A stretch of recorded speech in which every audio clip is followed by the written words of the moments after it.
Assalamualaikum warahmatullahi wabarakatuh. Salam sejahtera untuk kita semua. Perkenalkan, nama saya Aida Fitri. Saya merupakan salah satu dosen di Prodi Kewirausahaan Fakultas Ekonomi Universitas Muhammadiyah Aceh. Salah satu mata kuliah yang saya ampuh pada prodi ini adalah Perencanaan Studi Kelayakan Bisnis.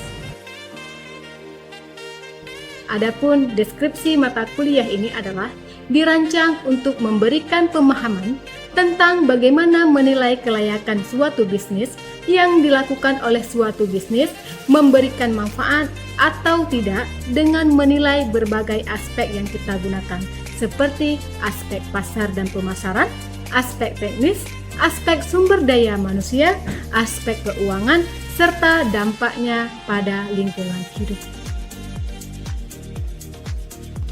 Kemampuan yang diharapkan: 1. Diharapkan mahasiswa mampu memahami konsep perencanaan studi kelayakan bisnis. Kedua, mahasiswa mampu menilai menganalisis kelayakan suatu usaha dari aspek finansial, aspek pasar, maupun teknis. Yang ketiga, mahasiswa mampu menyusun laporan studi kelayakan bisnis di akhir pertemuan. Kemudian yang keempat, mahasiswa mampu bekerja sama serta memiliki karakter entrepreneur, leadership dalam mengelola usaha. Untuk mencapai kemampuan tersebut, mahasiswa diberikan materi pembelajaran yang dibagi menjadi 14 topik. 1 kali asesmen di tengah semester dan 1 asesmen lagi di akhir semester, sehingga pertemuan bertotal 16 pertemuan. Adapun topik yang akan dibahas pada mata kuliah ini yaitu studi kelayakan bisnis, aspek teknis, manajemen dan kebutuhan tenaga kerja, aspek keuangan, aspek strategi bersaing, perilaku konsumen, aspek lingkungan, aspek sosial dan ekonomi, aspek hukum, desain laporan, menyusun laporan studi kasus yang akan dilakukan secara langsung di observasi. Untuk menjelaskan bagaimana saya menyelenggarakan mata kuliah ini, saya akan memaparkan teknik pembelajaran saya dengan menggunakan metode delivery, introduction, dan assessment. Ke-14 pertemuan ini akan diberikan secara luring atau tatap muka di kelas.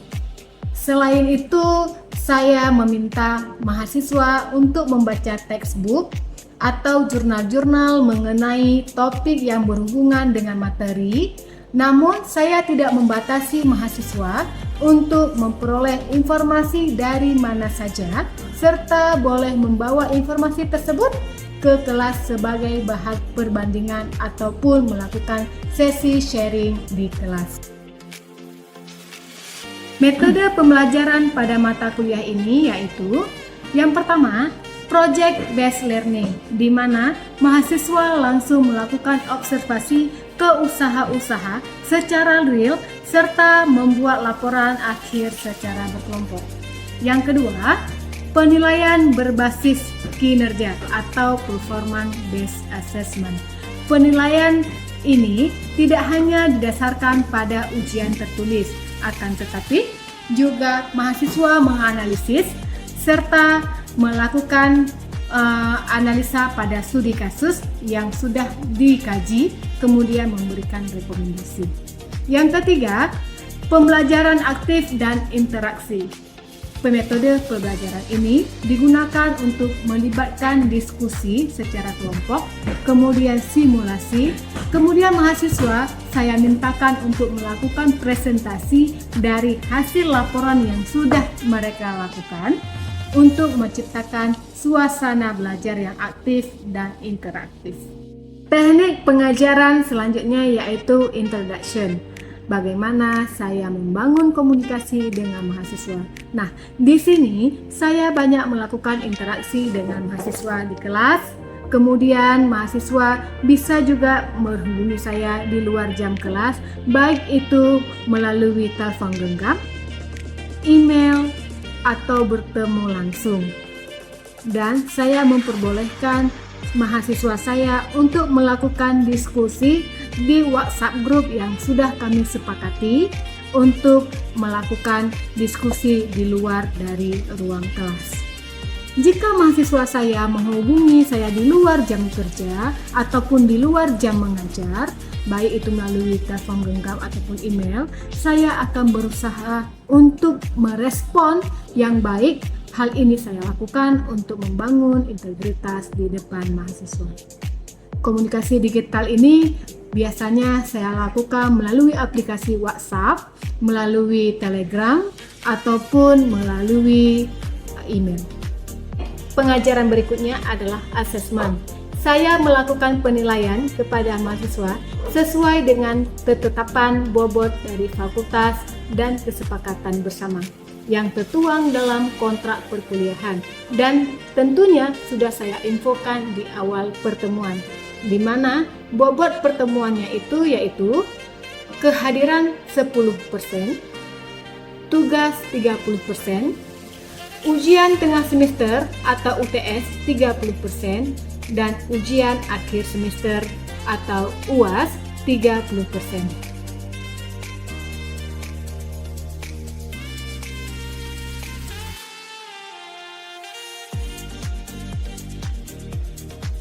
Demikian paparan teknik pengajaran menggunakan teknik delivery, introduction, dan assessment. Berikut cuplikan pengajaran yang saya lakukan di kelas secara tatap muka. Assalamualaikum warahmatullahi wabarakatuh. Waalaikumsalam warahmatullahi wabarakatuh. Alhamdulillah kita sudah dipertemukan kembali di pertemuan mata kuliah studi kelayakan bisnis. Nah, apa kabar semuanya? Baik. Alhamdulillah. Nah, sebelum kita melanjutkan materi kita di hari ini, mari kita berdoa terlebih dahulu. Berdoa dimulai. Berdoa selesai. Nah, baik. Sebelum kita memulai dengan materi ini, saya ingin menanyakan dulu pertemuan kita sebelumnya. Masih ingat nggak? Apa sih pembahasan kita sebelumnya? Sebelum kita masuk ke pertemuan selanjutnya dengan materi hari ini. Ada yang tahu nggak pertemuan kita minggu kemarin membahas tentang apa? Ada yang tahu? Oke, silakan Anda. Pembahasan yang kemarin yaitu tujuan studi kelayakan bisnis. Ya. Itu ada 5. Oke. Yang pertama, menghindari risiko kerugian. Ya. Yang kedua, memudahkan perencanaan. Oke. Yang ketiga, memudahkan pelaksanaan pekerjaan. Oke. Keempat, memudahkan penguasaan. Yang terakhir yaitu memudahkan pengendalian. Iya, betul. Ada lagi yang ingin menambahkan? Saya ingin menambahkan Oke. Arifah, oke, lanjut Arifah. Gimana Arifah? tahapan dalam studi kelayakan bisnis itu ada 6. Yang pertama adalah pengumpulan data, pengolahan data, analisis data, dan pengambilan keputusan. Nah, pengambilan keputusan itu ada yang tidak layak dan dibatalkan. Ya, betul. Terus dilanjutkan dengan rekomendasi dan pelaksanaan usaha. Oke, alhamdulillah ya. Berarti minggu kemarin masih melekat di kita semuanya. Baik, untuk minggu ini kita akan melanjutkan dengan aspek pasar dan pemasaran dalam studi kelayakan bisnis. Oke, ada yang ingin nggak dengan materi ini? Ada. Oke, mungkin ada 1, 2, atau 3 hal yang akan kita diskusikan hari ini untuk melakukan sharing-sharing mengenai pasar dan pemasaran pada aspek yang akan kita bahas pada studi kelayakan bisnis pada hari ini. Oke, kita lanjutkan slide-nya. Nah, langsung muncul. Apa itu pasar dan pemasaran? Apakah sama? Beda. Di mana bedanya? Gimana, Eva? Kalau misalnya kelas 1 tuh Apa? soal siapa yang bakal beli produk kita Oke. dan seberapa besar peluangnya. Kalau pemasaran itu? Kalau pemasaran itu gimana cara kita bikin produk dikenal dan dibeli orang. Ada nggak yang bisa memberikan contoh? Ada tidak? Contoh, oh ini pasar, ini yang dikatakan dengan pemasaran. Ada tidak? Ya, oke Raifa. Kalau pasar itu tempat terjadinya kita jual beli, tapi kalau pemasaran gimana kita mempromosikan apa yang kita jual, misalnya di sosmed, Oke. Menggunakan sosial media atau Oke, betul ya. Jadi kalau pasar itu tempat bertemunya dua pihak. Adanya si penjual, adanya si pembeli. Nah, sedangkan si pemasaran itu adalah suatu proses di mana seseorang akan melakukan promosi di situ untuk menyampaikan informasi atau berita kepada si konsumen atau target si pembeli. Nah, kita jadinya harus mengetahui, oh si konsumen kita ini membutuhkan, kebutuhan dia adalah A, B, C. Oh dia perlunya listrik, oh dia perlunya kosmetik, apalagi dia perlunya kebutuhan yang lain. Nah, begitu juga dengan ibu-ibu di rumah, misalkan perlu kebutuhan tentang alat dapur. Nah, jadi kita harus tahu kemana kebutuhan konsumen kita. Nah, pada dasarnya pasar aspek dan pemasaran ini dia selalu berfokus pada permintaan dan tren ya. Jadi kalau kita mau membuka sebuah usaha itu, kita harus mengetahui tren saat ini. Apalagi saat ini adalah zamannya Gen Z ya. Semuanya adalah serba online ya. Nah, jadi konsumen kita itu dia akan mencari informasi apapun itu melalui online, berita dulu. Oh dia membutuhkan produk A, otomatis dia akan membaca dulu. Nah, ya kan akan mencari informasi terlebih dahulu. Kalau kita tidak menguasai pasar, otomatis produk kita tidak akan diterima di pasar. Kemudian mengurangi saingan. Nah, contohnya di mana nih? Yang banyaknya persaingan, usaha yang banyak saingannya. Apa? Kuliner. Nah, kalau saat ini kita lihat rata-rata ya, kita keluar dari pintu pagar kampus kita saja, minuman itu berbagai macam warna. Datang lagi ke sini, bermacam juga ada, malah hampir-hampir sama. Dan bahkan saya pernah menjumpai kawan saya ya, penikmat kopi. Karena saya bukan penikmat kopi, jadi saya tidak tahu perbedaan kopi itu. Bagi saya sama aja. Tetapi bagi kawan saya yang penikmat kopi, oh kopi ini yang di kafe ini agak sedikit pedas. Saya minum sama aja. Kopi si B ini, oh di kopi ini dia minumannya ini agak sedikit pahit. Oh ini asli nih, lebih asli lagi yang punya ikutnya lagi katanya gitu ya. Jadi kita harus menguasai tentang mengurangi saingan itu. Jadi kalau misalkan emang kita mau membuka sebuah usaha yang sama dengan orang, tentunya kita harus memiliki keunikan sendiri. Selanjutnya, menaikkan prestise produk tertentu di pasar. Harus ada hubungannya dengan saingan tadi, harus ada keistimewaan dari produk. Yang keempat, memenuhi pihak-pihak tertentu. Artinya, keinginan dan kebutuhan dia terpenuhi di produk kita. Oke? Selanjutnya, adanya fungsi-fungsi pemasaran. Yang pertama tadi itu tentunya menjadi alat tukar ya. Adanya penukaran, peralatan distribusi fisik. Nah, kalau pertukaran itu bisa kita katakan produk dari produsen menukarkan uang dengan produk atau produk dengan produk. Itu pada zamannya masa apa? Saya tidak ada beras nih, tapi saya ada produk ini, saya tukarkan, ya kan? Nah, tapi zaman saat ini uang dengan barang. Kemudian adanya peralatan untuk menyampaikan produk dari tangan produsen ke tangan konsumen. Itu adalah yang kita rasakan saat ini. Kemudian mendistribusikan fisik. Nah, ini biasanya adanya si pemasok yang mengumpulkan barang. Dan dia hal ini dilakukan untuk menyimpan produk tersebut untuk menghindari kekosongan produk. Contoh di saat kita bulan puasa. Oh ini udah naik nih, udah stok kan banyak-banyak nih minyak gula. Nah, jadi ketika di saat nanti bulan puasa terjadi kenaikan harga ataupun ada stok-stok barang-barang lain yang habis, sudah ada bisa dipasarkan. Nah, segmentasi pasar. Segmentasi pasar itu secara singkat bisa saya jelaskan adalah pembagian ya. Jadi kita itu akan membuka usaha kita itu sesuai dengan karakteristik adanya pembagian pasar. Jadi pembagian pasar itu sebenarnya ada 4. Ada yang saya sebutin? Ada 4 ya? Ada? Oke, baik Pak. Apa itu baik Pak? Ada demografi, geografi, psikografi, dan behavior. Oke, ada 4. Ada nanti tidak teman-teman? Apa nih? Enggak ya? Oke, bisa nggak dari Pak dilanjutkan penjelasannya? Kalau misalnya dari demografi Bu, kita lihat dari segi usia, jenis kelamin, pekerjaan, dan pendapatan. Oke. Kalau geografi itu berdasarkan negara, wilayah, dan kota. Oke. Ada psikografi itu dari perilaku gaya hidup dan minat. Dan yang terakhir ada behavioral, yaitu perilaku konsumen yang didapatkan berdasarkan manfaat yang diperoleh. Dari variabel utama tentang segmentasi pasar tadi sudah dijelaskan tentang adanya demografi, adanya geografi, psikografi, dan behavioral. Nah, yang mengenai tentang 4 segmentasi pasar ini ada nggak yang bisa menjelaskan atau memberikan contoh ke saya? Oke, Dari demografi sendiri saya bisa memberikan contoh usaha toko mainan yang usianya dari 0 sampai 5 tahun. Dan jenis kelamin laki-laki dan perempuan.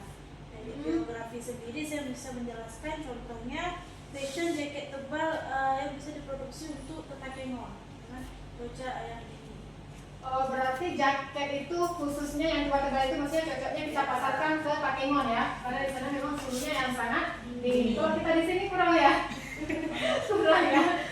Oke, selanjutnya Psikografi sendiri karena berkaitan dengan perilaku gaya hidup dan minat bisa kita contohkan dari orang yang diet yang gaya hidupnya condong ke memerlukan makanan sehat. Oke, berarti dia akan mengkonsumsi serba makanan sehat ya. Oke, berarti memang minat dan keinginan dia harus menghindari dari makanan-makanan yang membuat dia Minyak.